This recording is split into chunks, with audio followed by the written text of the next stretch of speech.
All right, good morning everyone, and welcome back to our Sunday school class on the topic of happiness. We're beginning the second unit of the trimester this morning. So as you can see, here is our class schedule. We just wrapped up our discussion on a philosophical view of happiness using the little book, The Consolation of Philosophy by Boethius.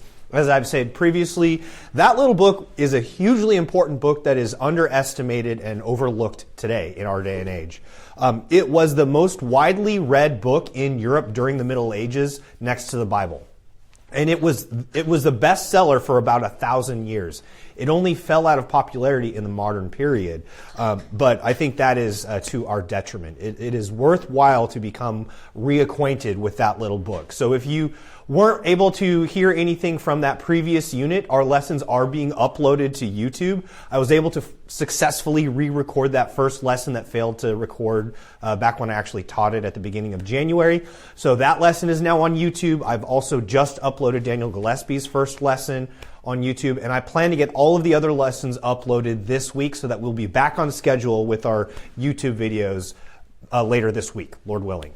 But we've wrapped up a philosophical view and we're moving to a scholastic view of happiness. Let me just step back for a moment and kind of explain what are we doing in this class. So we're addressing the key question, what is true happiness and how do we attain it? And so that's a big question, a broad question that can be tackled from a number of different angles. Often when you ask people today, like what is true happiness or how do we attain it, their inclination is to be to look at surveys and statistics and the results of clinical psychologists about who are the people that self-report being happiest in the world. For example, you might have often heard that the happiest people in the world are in Scandinavia, right? How many of you have ever heard that claim? That's actually a very misleading claim, by the way. It depends on an unreliable metric for how to determine happiness, but it just serves to show that we approach this question from a very weird perspective. Now, when I say weird, I mean something very specific here. I mean that our society is Western, educated, industrialized, rich, and democratic. And for that reason, we approach this question from a very individualistic perspective, a very social science perspective. And as a result, we've lost a lot of the wisdom from the past. When they approach this question from a philosophical perspective, a theological perspective, they want to actually define what does it mean to be human and how does that relate to what our ultimate aim is as human beings. And so that's why I want to get back to those older ways of approaching this question. I want us to step out of our weird framework and look at how has the Christian tradition tackled this question. And so we've looked at Boethius' philosophical view where, remember what I said previously in this class, Boethius was a Roman senator shortly after the fall of the Roman Empire, serving in the court of the barbarian king Theodoric. He was denounced for treason, sent off into exile, and had all of his worldly goods and possessions stripped away from him. So he falls into this deep depression while he's in exile. But while he's under arrest in exile, he writes this beautiful work of literature which alternates between prose and poetry, where he's relying upon all of his classical education in the great pagan philosophers to remind himself of the truths that he has held on to by faith at a time when his faith is wavering. And that's kind of what I want to do today as well as we move into a scholastic view of happiness. And so what we're going to be doing today, when I say scholastic view, is looking at one of the greatest thinkers from the Middle Ages, probably the greatest thinker from the Middle Ages, which is who? Thomas Aquinas. I mean, there's really no debate over that. I mean, he is such a brilliant thinker. And so what I want to do is tell you a little bit about who Thomas Aquinas was. So he is alive in the 13th century. So 1225-ish to 1274-ish. My numbers are probably a little bit off. But, we're talking most of the 13th century. That's when Thomas Aquinas is around. And what's going on in the intellectual world of Europe at this time? So we're at the time of the High Middle Ages now. So the instability of the barbarian invasions is well in the past at this point. So immediately following the fall of the Roman Empire, that would have been the time of Boethius, what we sometimes misleadingly call the Dark Ages. But that's well past. And so at this point in the High Middle Ages, there are great intellectual advances being made within the church, and this is when the university system is first formed. So the University of Paris, for example, Oxford, they emerge around this time. And a particular approach to theology emerges as well, which is largely due to the recovery of Aristotle. So a lot of the great works of like Plato had been preserved, and so there was a large Platonic influence in medieval thought in the earlier Middle Ages. But what has happened is by this time, people are starting to translate and analyze the works of Aristotle, who is much more rigorous in his development of categories for making sense of reality. So what has happened is we see this synthesis emerge between the philosophical work of Aristotle and the greatest theological works of the Christian theologians from this time period. When you bring those two elements together, Aristotelian philosophy and Christian theology, the result is what we call scholasticism. Thomas Aquinas is really the crowning jewel of the scholastic movement. He is the most brilliant thinker. His work, the Summa Theologiae, or Summa Theologica, as it's sometimes described, is one of the greatest works of systematic theology of all time. Now, as a Protestant, I don't always agree with his conclusions, but he is always worth interacting with. You will always be rewarded by interacting with Thomas Aquinas. So, I'm just curious, how many of you have ever read Aquinas before, directly? Anything by Thomas Aquinas? Okay, a little bit. Okay. Not much. I didn't think so. Often when I'm doing prep work on like a theological lesson, he's one of my go-to resources. In addition to John Calvin, Herman Bavinck, Francis Turretin, these are my go-to guys. The guys I want to know what did they say about whatever theological topic I happen to be studying at that point. And so if you are ever interested in getting into the habit of looking to Aquinas as one of your theological resources whenever you want to dive into a theological topic, here's a website I would recommend to you because the entire Summa is available online for free. Just go to this website, newadvent.org/Summa. It's a Roman Catholic website that has a lot of really good resources from the earlier church, the pre-Reformation period. So it has the works of the early church fathers. It has the works of the medievals online as well. And you can find the entire Summa online at that website as well. But I do need to warn you, there is a pretty steep learning curve if you want to read the Summa. Because although each individual article is pretty short, you could read it in just a couple minutes, it's extraordinarily dense. Because what Aquinas is doing is he's relying upon these Aristotelian categories where if you don't know what he's talking about, you're going to be at a total loss about how to make sense of his sentences. Because he assumes the reader knows about these distinctions between like form versus matter, substance versus accident, potentiality versus actuality. If those words don't make any sense to you, don't worry, I'm going to help you work through it. But that's just the kind of thing you'll need to know as you go into reading Thomas Aquinas. I also want to give you some tips about how to read the Summa, because the structure of this work itself can be a little bit confusing to the uninitiated. So if you ever do intend to read the Summa on your own, here's what you can expect from any given article, which is like the equivalent of a chapter.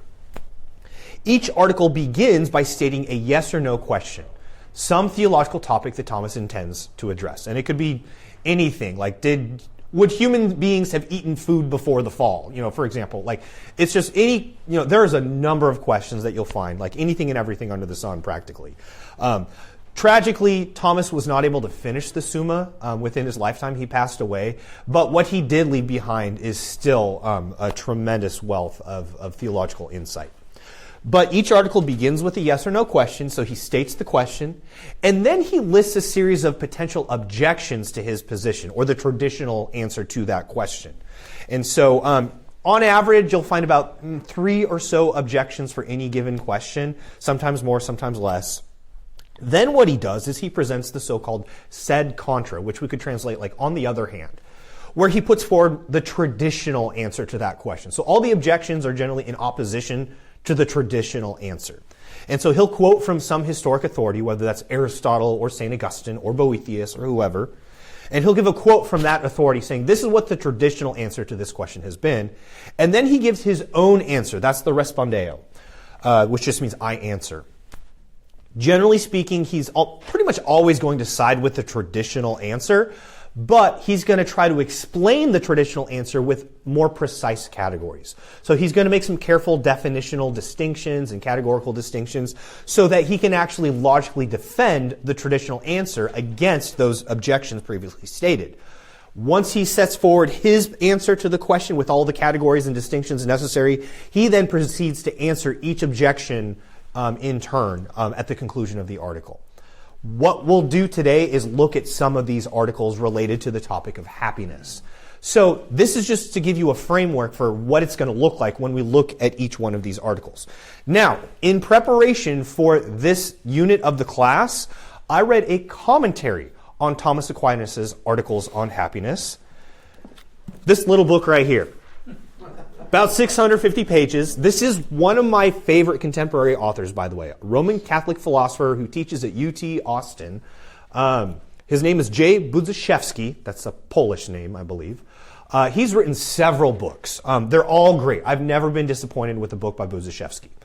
And this happens to be his commentary on Thomas Aquinas' treatise on happiness and ultimate purpose, which is exactly what this class is about. So in preparation for this unit, I read this whole thing. It's pretty daunting, I know, but if you really want to dive deep into this topic, it is a great resource.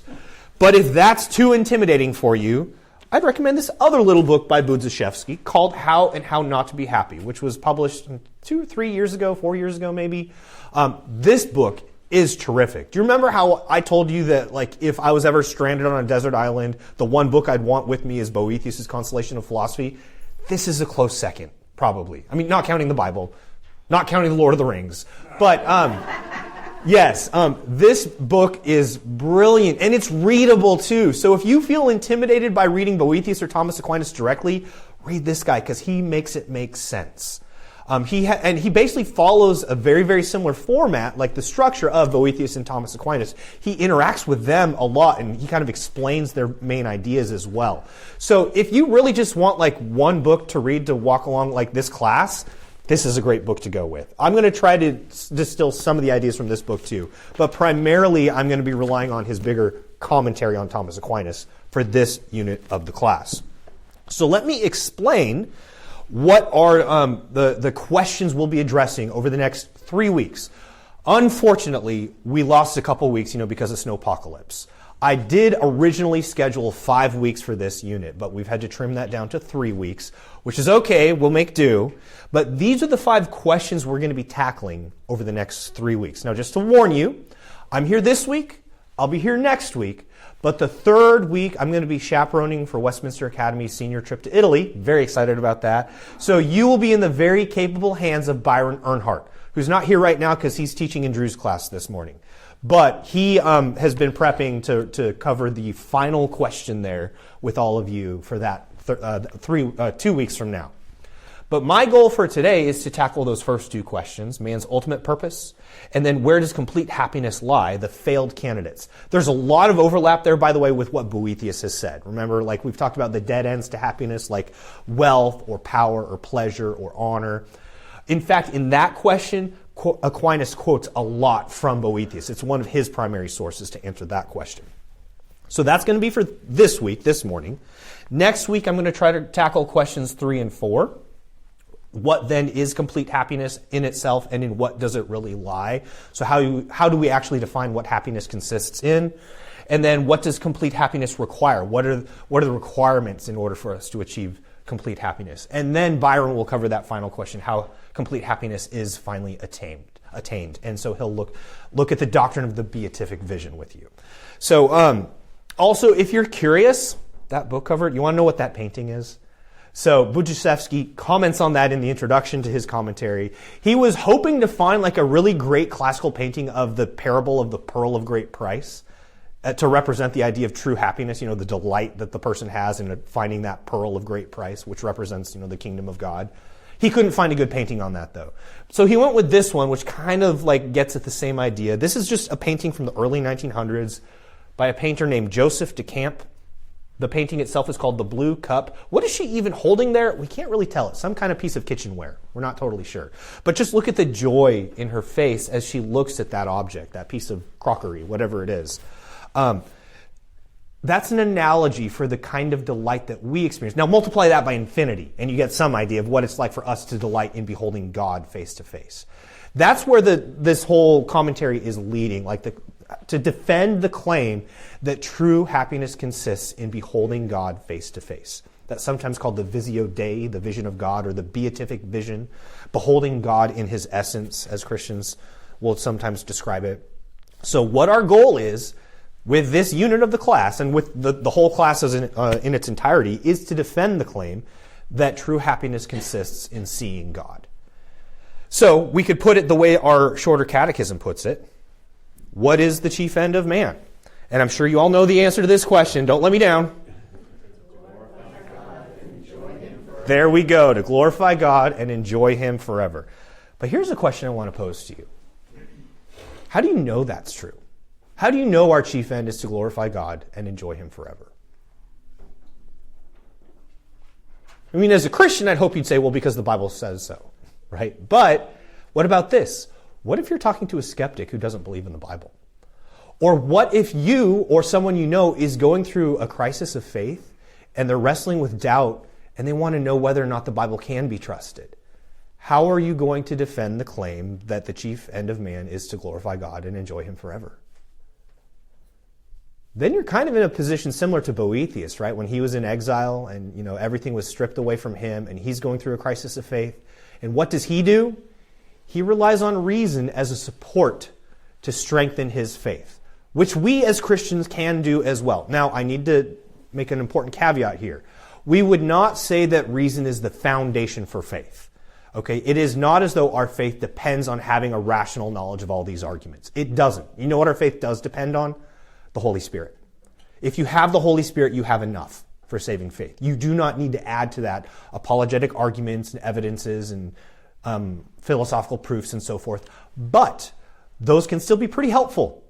Especially when you're going through a period of doubt, it is helpful to know those rational arguments because they can help strengthen your faith when you find yourself wavering. So that's what we're going to be doing. We're going to be looking at those rational arguments not as a foundation for our faith, but as a support to our faith. Does that make sense? So, as we dive into this question in Thomas Aquinas, I'm going to give you some of those Aristotelian categories that I was mentioning just previously. This is an example that I use with my students sometimes when I try to explain Aristotelian philosophy with them. Because you're going to need to have some familiarity with the concepts that Aquinas is going to be explaining today. So the question I pose to my students is, why is a house a house? And we can answer that question in a number of ways, right? So who recognizes the movie in the middle there? What's the house from? Up. Okay, how many of you are Pixar fans? Some Pixar, I guess. Some of it, well, anyway. Yes, so the movie Up, I'm just using that as an example of a house. And we can raise the question, what is it that makes a house a house? We could answer that question in a number of ways, right? We could say, well, because it looks like a house. Or because it's made of bricks and wood and nails and so forth. Because a builder put it together to make a house. And why was the builder making the house? So that a family could live in it. And so the way Aristotle explains it, and this is what he does to define anything that has substantial being, that is, whatever exists, can be defined in terms of these four types of causes. They are called the formal cause, the material cause, the efficient cause, and the final cause. And if you've ever been to one of my previous Sunday school lessons, I think my class on the doctrine of Scripture, I used these before as well. So you might be familiar with these from an earlier class of mine. What do I mean by a formal cause? It's what makes the thing what it is.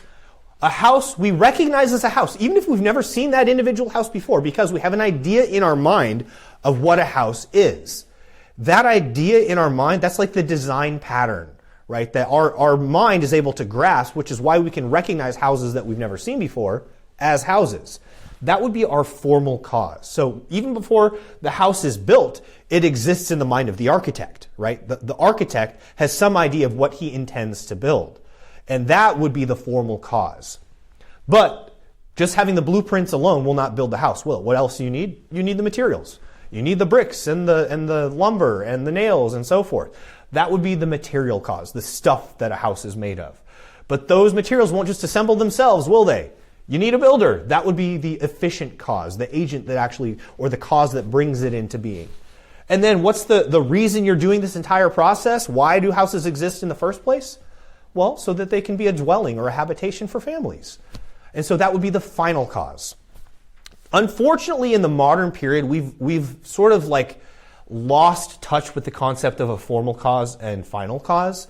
We've reduced everything to just its material components. The material cause and the efficient cause is all that's left behind. But that is to our detriment as a society, because if you strip away like formal cause and final cause, nothing has a purpose except for what I choose to say it is. That is how you get something like the transgender movement, by the way. When people feel free to define their own gender, for example, or their own sexuality, it's because there is no concept of an objective final cause that governs what we're for. And so part of this class is to defend the objectivity of the final cause. It's not something that we're free to define for ourselves, but it's a given of reality. So, as we proceed to look at the questions in question 1, that we're looking at today, that's about man's ultimate purpose, we're going to take a look at 8 articles.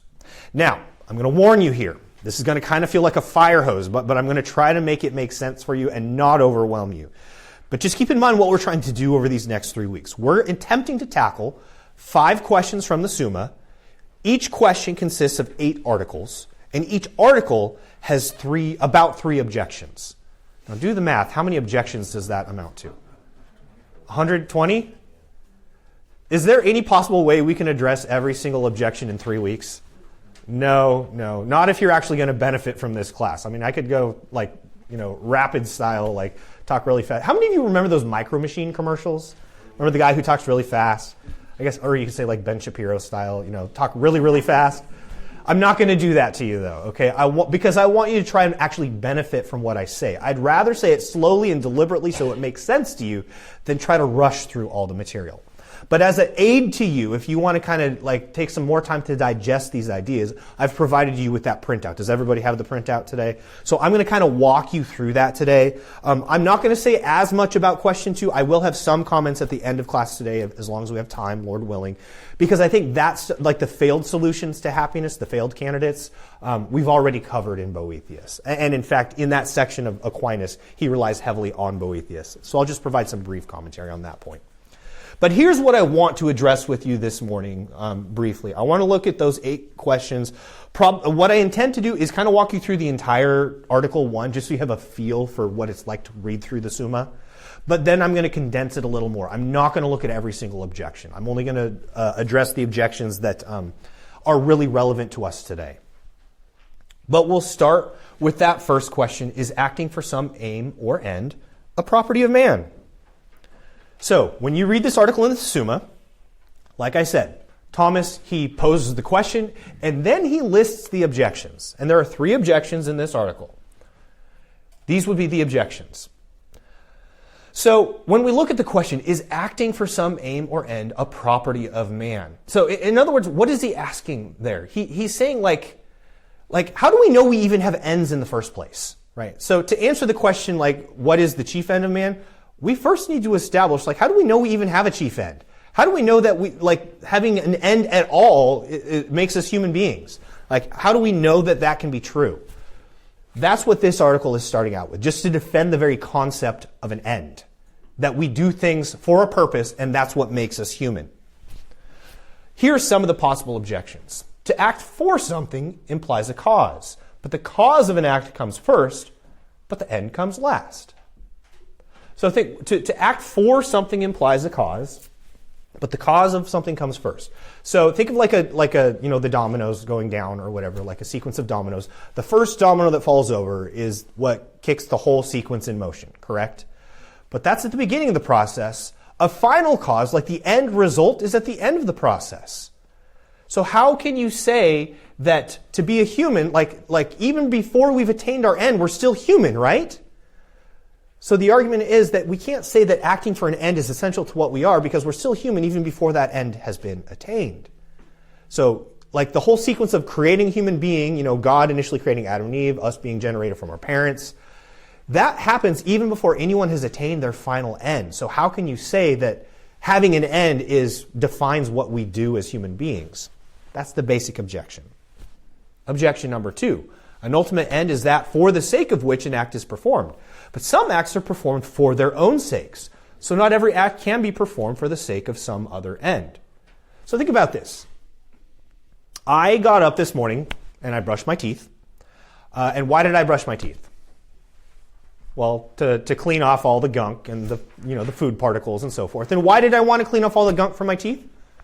So I don't get cavities. Why don't I want cavities? Well, so that I have good dental health, so that I can eat food. Why do I care about health? Why does it matter to me that I'm healthy? Well, it just does, right? At some point, the chain of questions stops somewhere, right? They stop whenever you reach something that we do simply for its own sake. Why do you play games? Why do you play sports? Because it's fun. Why do you want fun? We just do, right? Why do you like looking at beautiful paintings? We just do. There are some things like, why do you go to work every day of the week on a weekday? Well, so you can get your paycheck. Why do you want your paycheck? Well, so that you can provide for your needs. Why do you need to provide for your needs? So that you can be self-sufficient. Why do you care about being self-sufficient? You see where I'm going here? Some things we do as means to an end. Other things are just an end in themselves. Now, I would not say that health is my chief end, but it is something done for its own sake. But here the argument is, if there are some things that are simply done for their own sake, then that means they're not done for the sake of that chief end. Therefore, I can't argue that everything is done for the sake of some ultimate end. That's kind of the argument here. Objection 3. An end is deliberate, but not every action is deliberate. Can you really honestly say that everything that you do in every waking moment is for some deliberate purpose? How about when you're just like scratching or humming or fidgeting? There's a lot of activities we just do unconsciously without thinking about the purpose of it, right? We just do it. So can we say that even those activities are done for an end? These would be some of the objections to the claim that acting for an end is what makes us human. Okay, so you get the general idea, and we could dive deeper into each one of those if we really wanted to. But I'm just trying to get you a feel for the way Aquinas is approaching the question. So then what he does is, after laying out the objections, he's going to present the traditional answer and his own answer. Remember, the sed contra would be like quoting some traditional authority on that question. So in this case, I think he's quoting from Aristotle. He argues that every member of a class is derived from the same origin or root. So think of like any species within a genus has the same origin or root, like what makes it what it is. Aristotle says that in the class of human acts, the origin or root is the end or purpose. So Aristotle would disagree with those objectors. He would say, no, what makes a human act is that in its origin it has a purpose or an end goal. Now, how can that be? How can we defend that claim in a way that would answer the objections? That's where Aquinas puts his own twist on it. Not everything we do is a human act. An act is human if done by our free will. So for example, like when I hiccup, can I call that a human act? No, because that's not voluntary, right? A voluntary act has to proceed from my will. I have to choose to do it deliberately. The act of any power is shaped by the nature of its object, so an act of the will is shaped by the good that the will intends. There's a lot there. So we have like the concept of like a power. So that is some property that enables you to achieve some end or exercise some kind of movement. That's what a power is. So like our intellect is a power, our will is a power. It's the means by which we think, the means by which we choose. That's what he means by power. And he says the act of any power is shaped by the nature of its object. What is the object of our mind? Truth. Right? That's what our mind is for, to think about the truth, to know things. What is the object of our will? Goodness. It's what we desire, what we consider to be good. That's the reason we are motivated to do anything in the first place. If the will didn't consider anything good, it would have no desire, and therefore we would not even get up in the morning. Right? The reason the will leads us to act is because it regards some object as good. It must have some intention of achieving some good that it desires. That's by definition what it means to be human. That's Aquinas' way of making sense of this question of like, what does it mean to act for an end, and is acting for an end what makes us human? So now we can go back to those objections one at a time. So I'm spending more time on this first article just so you get a feel for how Aquinas works. So let's go back and see his response to the first objection. To act for something implies a cause. The cause of an act comes first, but the end comes last. And by the way, I'm doing my best to paraphrase, so I'm not quoting word for word from Aquinas or even Budziszewski here. I'm trying to simplify it even more. Thomas's answer would be, what is first in intention is last in execution. So the end is the cause. Think about, like, if you have some goal in mind, right? Some end goal. Say you want to build a house, right? That is your end goal, but that is actually the starting point in your thinking process, isn't it? Then you got to think about, okay, what am I going to need in order to build the house? Okay, I'm going to need to get all the materials necessary. I'm going to need to hire a contractor. I'm going to need to purchase some property. All those things are subsequent to that initial thought of, I want to build a house. So this is a concept that comes up a lot in Thomas Aquinas. What is first in intention is last in execution. So all these subsequent steps about hiring the contractor, buying the materials, purchasing property, all of those are means to the final end. But the final end is the last step, right? Attaining the construction of a house that I can now move into, that is the final step. However, it was the first thought. See how that makes sense? How the first thought is connected to the final step?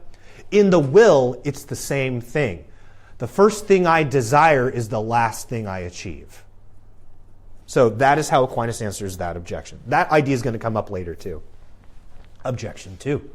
An ultimate end is that for the sake of which an act is performed. But some acts are performed for their own sakes, like health or play or friendship. These are ends in themselves. So not every act can be for the sake of some other end.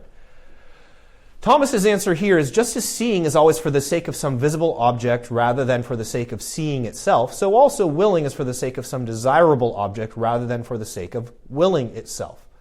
So, we're going to come back to that question of like ends in themselves versus our supreme end. So that's coming up later. But here, Aquinas is simply making the point that like the eye is for seeing some object, right? Sight itself is not the end. Sight is for the purpose of seeing something. It's the same with willing, right? So what we're doing is we're talking about man's actions, and man's actions are always voluntary acts. Well, that's not to say everything we do is a voluntary act, but hold that thought because that's the next objection. But for the sake of argument for now, let's just say that every voluntary act of man is defined by having some end. But that means that means the end is not simply willing itself, but willing something. That's the argument that Aquinas is making. Are you feeling overwhelmed yet? Hopefully, I'm just trying to give you a taste for it. You can always come listen to the recording if you need to. Okay, third objection. An end is deliberate, but not every action is deliberate. Okay, so now we're back to our unconscious activities like humming and scratching and fidgeting. Here's Aquinas' answer. Absent-minded or non-deliberate actions aren't distinctly human actions because their end is imaginary rather than rational. Let me explain that, okay? It is true. Not everything we do is done deliberately. Sometimes we just do things, right, without even thinking about it. Humming a tune in the car or scratching our head or whatever. We don't even think, what am I trying to do when I do this? We just do it. But Aquinas is saying because that's not exercising our faculty of rational deliberation, our will, it's not a distinctly human act. Just like hiccuping is not a uniquely human act because animals do that too, there are also some actions I perform that don't necessarily have a rational end to them either. But on Aquinas' definition, that means they're not distinctly human actions. Let me explain that last part there. Because their end is imaginary rather than rational. Do you remember this picture from last week? This comes up in the very final chapter of Boethius 2. He's looking at the different powers of the human soul. And so what do we share in common with animals? We share in common sense perception. We see things and hear things. We also share the level of imagination. That is forming mental images, right? Have you ever seen your dog dream before? They're barking in their sleep or whatever, So they can think even when they're not observing things, right? We can see that happening. They also have memory, right? They recognize a good master versus a bad master, and so forth. That's the level of imagination that Aquinas was talking about. Some ends are imaginary. That is, we have some mental image in our mind that motivates us to act without even rationally reflecting upon it. Just like, a deer sees a tiger and instinctively knows that's bad for him and runs away. There's no rational reflection involved in that. It's just an instinct. We can act that way too. We can just act based on instinct as well. We feel an itch and we just automatically scratch it without thinking, that itch is bad for me. I need to take care of it. In fact, if we were smart about it, we think, no, I should really put like calamine lotion or whatever on it because scratching it could just infect it or whatever. So sometimes we don't think through the things we do. We just do them to satisfy some immediate desire or some impression in our imagination without ratcheting it up to the higher levels of human thought like reason and intelligence. That's what Aquinas means. Okay, so yeah, there are some activities like fidgeting and humming where it doesn't reach those higher levels of human activity. Therefore, Aquinas would say it's not a distinctly human act. Because even animals can do those things. An animal can scratch, for example. Are you with me so far? That was my attempt to summarize Article 1. And now we have how many? 39 to go. So here we go. I'm just going to kind of go through these somewhat quickly so you have a feel for where we're going. And I'm going to sum it all up at the end. So if I lose you at any point, don't worry. I'm going to try and make it make sense by the end. Here are some brief objections to Article number 2. Is it because man possesses reason that he acts for an end? Here's the question. Can animals act for an end? One question posed here is, well, or what's behind this question is it uniquely as humans that we act for an end because we have reason? If it is because of reason, and we know animals don't have reason, then it would logically seem to follow that animals cannot act for an end. Makes sense, and that's what the objector's claiming, actually. Reason is necessary to grasp what your end is, what your purpose is. Animals can't do that. They just instinctively pursue their ends. Reason is necessary to order your actions. So think about like when you think through the means you need to achieve in order to accomplish your end, that requires forethought and deliberation, which animals aren't capable of doing above the level of instinct. They just do it instinctively. Reason is also necessary for the will to desire the good. The will is something that sets us apart as human beings. Animals don't have will. Because the will, as Aquinas describes it, is the rational appetite. We can reflect on what is good for us. So rather than just like pursuing what feels good, we can think about that object and say, that is good. That is what makes us unique as humans, to act voluntarily. So those are the objections, though, which tells you right away, Thomas is not going to agree with that point. So he's going to argue, yes, animals can act for an end. It's not solely because we possess reason that we as humans act for an end. But there is still something relevant for reason. The traditional answer is put forward by Aristotle, who says that not only mind, but also nature can act with a purpose. Think about like how birds can build a nest, and humans can nest as well, right? Like, preparing a home to live in. But there is a crucial difference between humans and birds, right? We do it knowing what we're doing, right? We can do it with intentionality, whereas a bird just builds their nest by instinct. But we are both acting for an end. And so, yes, all things have a purpose. In fact, this gets into one of Thomas Aquinas' arguments for the existence of God. Because if all things act for a purpose, where do purposes come from? You have to have a mind in order to have a purpose, don't you? Now, what about non-rational things? That means, well, they can't think about their own purpose. They can't order their own purpose. So that purpose must have been implanted within them from the outside by someone. This idea is going to come up a lot in this section of the Summa, where it's actually a proof of God's existence. The fact that everything is ordered towards some end goal, some purpose, even non-rational things, the purposes themselves are by definition rational. So either it's the creature itself reflecting on that purpose, like we can do, that's what makes us human, or if it's a non-rational creature, that purpose must have been implanted within it by someone who has that power. That would be God. So here's Aquinas' answer. Everything that acts for an end. So it's not just us as humans that act for an end. The first cause in any sequence of action must be the final cause. I could unpack that in much greater detail as well. But think of efficient cause and final cause. Like I use the example of the house. Aquinas' argument is that whatever that first cause was, the unmoved mover, in Aristotelian terms, that must also be the final cause. Because that initial action must have some form in mind that it's moving all of those subsequent causes and effects towards.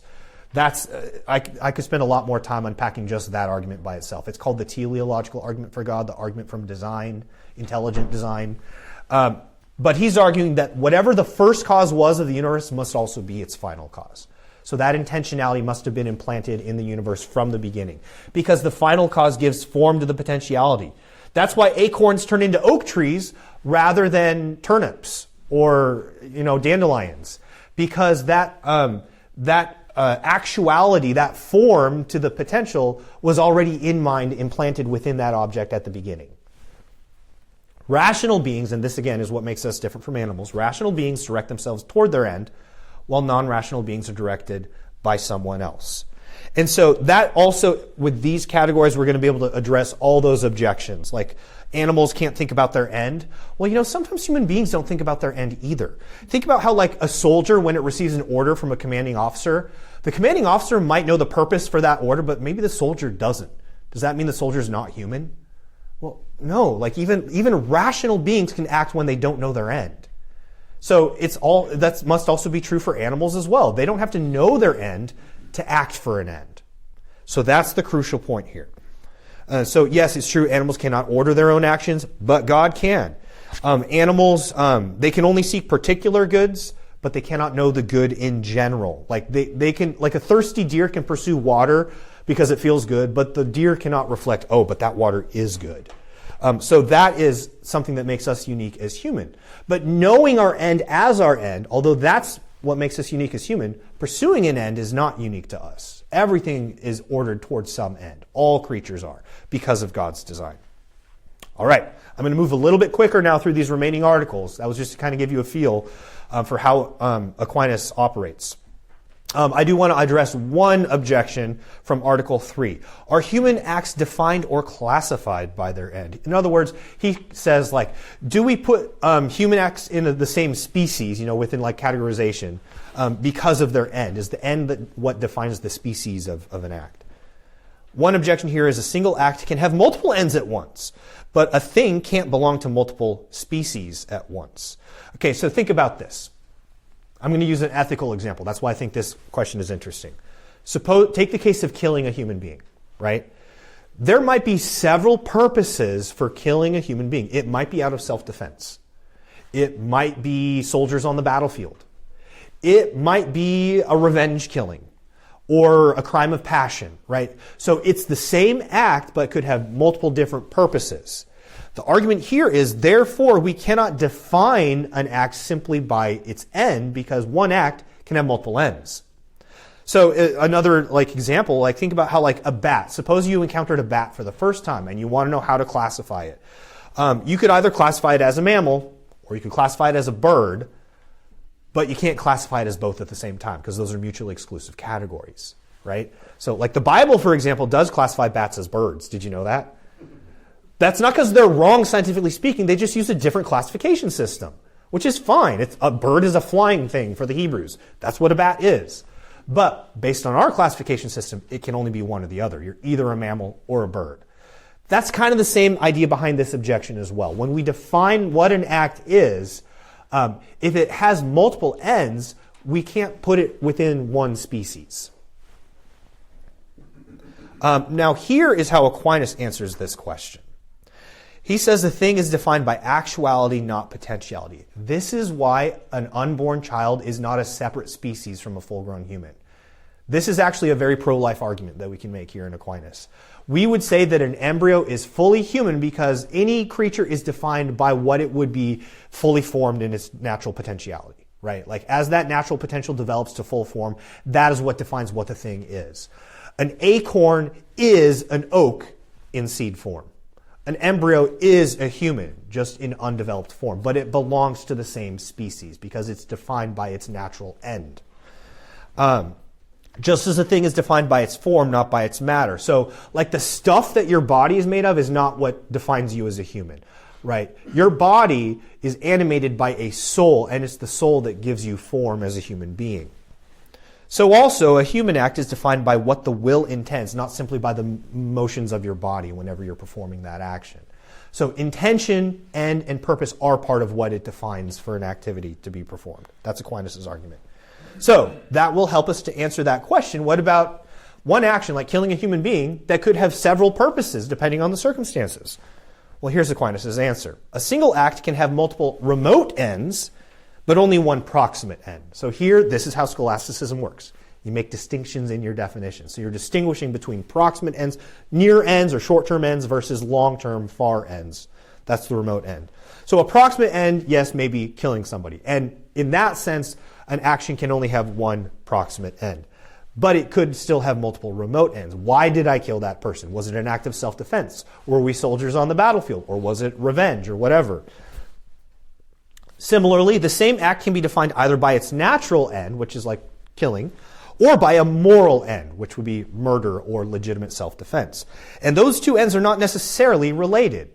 Not all killing is necessarily murder.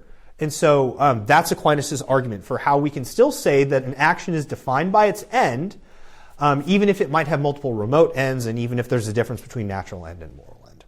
See, we're building up our categories. The more you use the categories, by the way, the more they make sense, like when you put them into practice and use examples with them.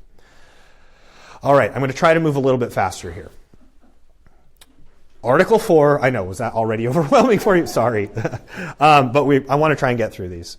Article 4, does man have one last end rather than an infinite series of ends? How do we know? This helps us to answer that question, what is the chief end of man? How do we know there's a chief end? What if there's just like an endless chain of ends? Here's what the sed contrast says. So I'm just jumping past the objections here. Aristotle says it is contrary to the nature of an end to be part of an infinite series. And Aquinas says, when considered according to actual relations, ends cannot be infinite. Just as efficient causes can't be infinite. That's why, by the way, there has to be a first cause to the universe. Can you have an infinite chain of cause? Can the universe just be eternal, like cause after effect after cause after effect forever? Well, then how did the whole thing get started in the first place, right? It's the same with our ends. There must be some first ultimate end. So when we're dealing with actual relations between things, you cannot have an infinite series of ends. But potentially you could. Let me explain that, okay? How many of you are familiar with the song, There Was an Old Lady Who Swallowed a Fly? Okay, and what'd she do after swallowing the fly? She swallowed, what was it, a bird? Or no, the spider, and then a bird, and then a cat, and then a dog, and then a cow. Okay, so notice, why did she swallow the cow? To catch the dog. Why'd she swallow the dog? To catch the cat. Why the cat? To catch the spider. So, okay, so you get the idea, right?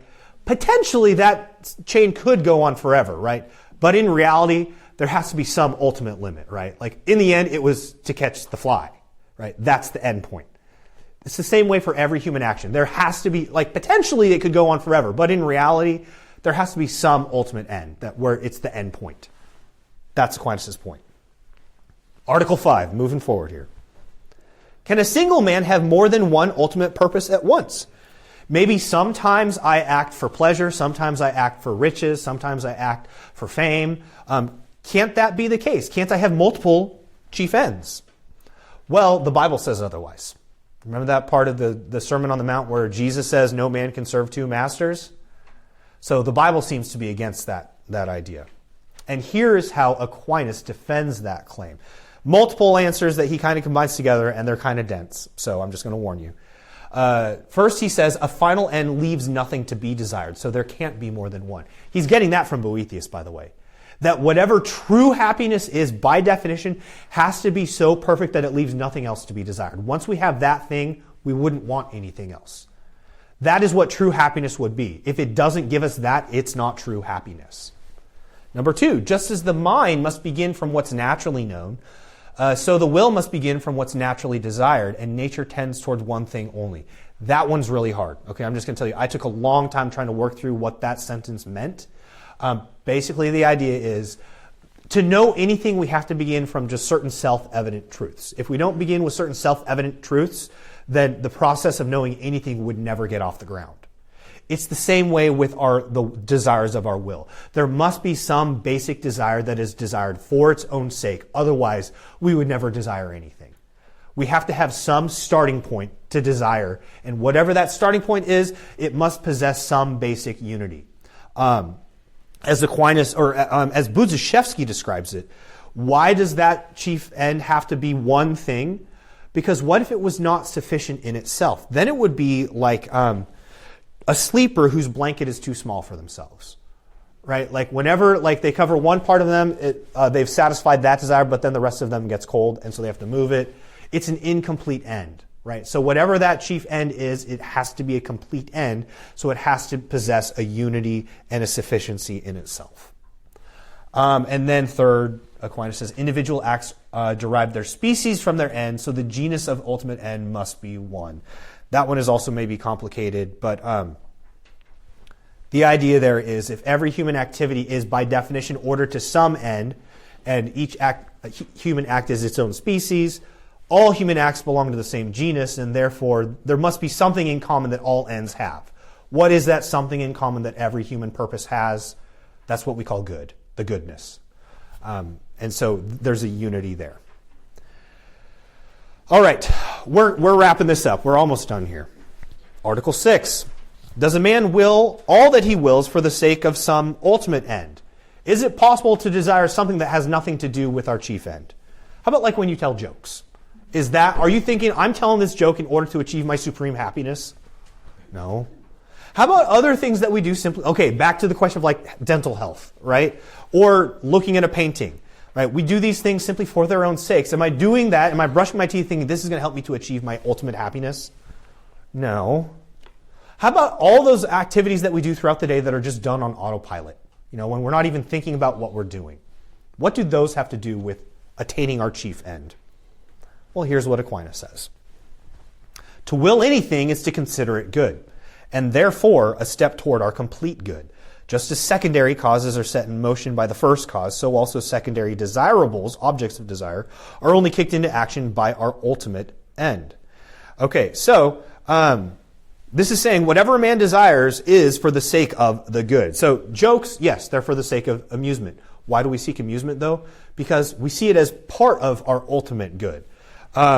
We study subjects, in science and so forth, for the sake of knowledge, and knowing the truth is also a part of our chief end. We can say that each of these things are intrinsic goods. They are good for their own sake, but none of them would be our complete good. Because if it were our complete good, we would desire nothing beyond that. It would leave nothing else to be desired. So we can say they each contribute to our chief end. And there are a lot of goods that can contribute to our chief end, but none of them in themselves can be our chief end. Friendship contributes to our chief end. Delighting in beauty contributes to our chief end. Health, pleasure, those things contribute to our chief end, but none of them can be the thing itself. Also, even autopilot activities. Think of the things you do without thinking about why you're doing them. They're still done for the sake of a good. Think of it this way. When you're walking to some destination and you're on a journey, do you always have to be consciously thinking about what your destination is during the walk? No, you don't. Like, your mind might be going every other place. But as long as you know, like, big picture, you're walking to this destination and that destination is your purpose, you don't have to be thinking about your goal at every step. In the same way, every action you do during the day, some of those activities are done on autopilot. You can still say it's all for the sake of the ultimate good, even when you're not thinking about your ultimate good. Okay, almost done here. Do all men have the same ultimate purpose? Well, there are some objections here. Think about like sinners who don't care about God. How can we say that God is their ultimate purpose when they're not even seeking God? Also, think about differences in people's lifestyles. Can we all say they have the same ultimate good or ultimate purpose? Same with different personalities and temperaments. So people have different vocations in life. They have different interests. How can we say that they're all bound together by the same ultimate purpose? Here's what Aquinas says. The definition of our ultimate end, which is true happiness, is different from the thing that meets that definition. We can be mistaken about the thing that meets that definition, but we all agree that we want true happiness. Have you ever met somebody who says, no, I don't want true happiness? No, we seek it in very twisted ways. But what we seek by definition is true happiness, because true happiness is by definition our ultimate good. The will acts because it sees some object as good for it. Sometimes those objects that we pursue are self-destructive, like they are harmful to us. But in some way we see it as good for us, and that's why we pursue it. We all want happiness by definition. We just disagree about what thing it is that will bring us happiness. So for example, he uses like the example of sweetness. We all have a definition of sweet as that which is pleasant to taste. But we might have disagreement over what thing is the sweetest. Some people might say it's honey. Others might say it's wine, or so forth. We are agreed on what sweetness means, but we would be in disagreement on the specific thing that is the sweetest. And so this is where Aquinas says that's why we need qualified judges that can actually help us define what is the sweetest thing, what is the thing that will bring true happiness. I'm going to use another Pixar illustration for you guys. Who knows that one? Ratatouille. Do you guys know the food critic at the end, Anton Ego? He would be the qualified judge to tell us what is sweetest, right? Here's a quote from Budziszewski. This one is from Aquinas. Even in sweets there is a criterion, and that criterion is whoever has superlatively good taste. Whatever sweet is most pleasing to him is most pleasing as such. In the same way, the criterion in matters of the final end is whoever has well-ordered feelings. Whatever he desires as his final goal is truly most fulfilling. So the question is, who is that qualified judge to tell us what true happiness is? I'm going to try and wrap it up here. We'll save question 2 for next week, I think. But here is Budziszewski's definition is who the qualified judge is to tell us what is our ultimate happiness. In fact, it's the people that Jesus talks about in the Beatitudes. That is the qualified judge. Here's what Budziszewski says. Sometimes, but incorrectly, the Beatitudes are viewed as rules or commands. For example, blessed are the pure of heart is sometimes taken to mean, I command you to be pure of heart. But although the Beatitudes certainly indicate how we must be, they do not have the form of commands. They're not imperative, but declarative. They say, this is how it is. To illustrate, consider again the beatitude just mentioned. If we ask, who will be supremely happy? It answers the sort of persons that are pure of heart. If we ask, what is it that so delights them? It answers, to see God. And if we ask, why are they so delighted to see him? It answers that by God's grace they have become the kind of people who do long to see him. For that is the essence of a pure heart. It is not that seeing God is good for the pure of heart, but not for anyone else, for our complete and consummate good lies nowhere else. Rather, it is that by the grace of God, these persons are the ones who have become capable of desiring what is good for them, capable of desiring to see God. To those whose hearts are pure enough to long for him, God promises satisfaction. And because they trust in his promise, they already have the happiness of hope, even though in this life they do not yet have fulfillment. Okay, I'm going to wrap this up very quickly with Article 8, just Thomas Aquinas' response, and then I'm going to give you a summary of everything we said today, and then I'm done. Here's what Thomas Aquinas says to the question, do all other created things share that ultimate purpose with man? We've kind of already talked about this earlier, right? Like, do animals have an end? Do rocks have an end? Do planets have an end? Yes. Even if they don't know their end, you can still have an end. We must distinguish between the end as the thing itself. What is our end? It's God himself. And the attainment of that thing, which we call happiness. All things glorify God as their end, but only humans enjoy God as their supreme happiness. I could pose the question this way. Think about Ebenezer Scrooge. What is the Ebenezer Scrooge really wants? Is it money or is it to have money? Sounds kind of like an odd distinction, right? But that distinction matters when we talk about what our chief end is. Because for all creatures, they share the same end as the thing itself, which is God. God is the end of all things. But we human beings are unique in how we attain that end. We attain it through happiness, through contemplation of who God is, grasping in our minds who God is face to face. So, strictly speaking, animals cannot be happy. Yes, we can talk about a happy dog, but that's only metaphorically speaking. Only humans, because we possess will and intellect, can we truly be happy, according to Aquinas. So here is my summary, and then I'm done, I promise. Acting on the basis of an end goal that our will desires as good is what makes us human. Of all the goods that our will desires, our chief end is the good for the sake of which we seek all other goods. This chief end is true happiness, which is the same goal toward which everyone strives, even if people disagree about what true happiness actually consists in. We all want to be happy, even if we don't know what truly makes us happy. In fact, all creatures, human and non-human, share the same ultimate goal, which is the first cause of all things, although only humans experience that ultimate goal as happiness. So, next time what I'll do is I'll briefly talk about those failed candidates to happiness, wealth, honors, fame, and glory. Boethius has already addressed that, so I'll only cover that briefly. And then I will try to get through the next two questions as well. In what does happiness really lie and what does it require?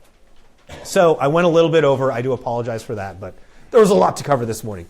Hopefully it was not too overwhelming for you. Hopefully there were some helpful things this morning that you can take away. And you can check that printout or ask me questions later. But let me close this in prayer, and then we can head to corporate worship. Heavenly Father, we do thank you so much for this class where we have an opportunity to reflect on what our chief end is. And that chief end is you, to glorify you and to enjoy you forever. I pray, Lord, that knowledge of what we are made for would fill us with a sense of delight and hope in knowing that you have made us for yourself and that our hearts are restless until they rest in you. Help us, Lord, to recognize the deceptiveness of any other worldly goods, to recognize that your creation is good, but it is not our chief end. You are our chief end. And so I pray, Lord, that you would empower us by your Spirit so that we could live that way. We pray this in Christ's name. Amen.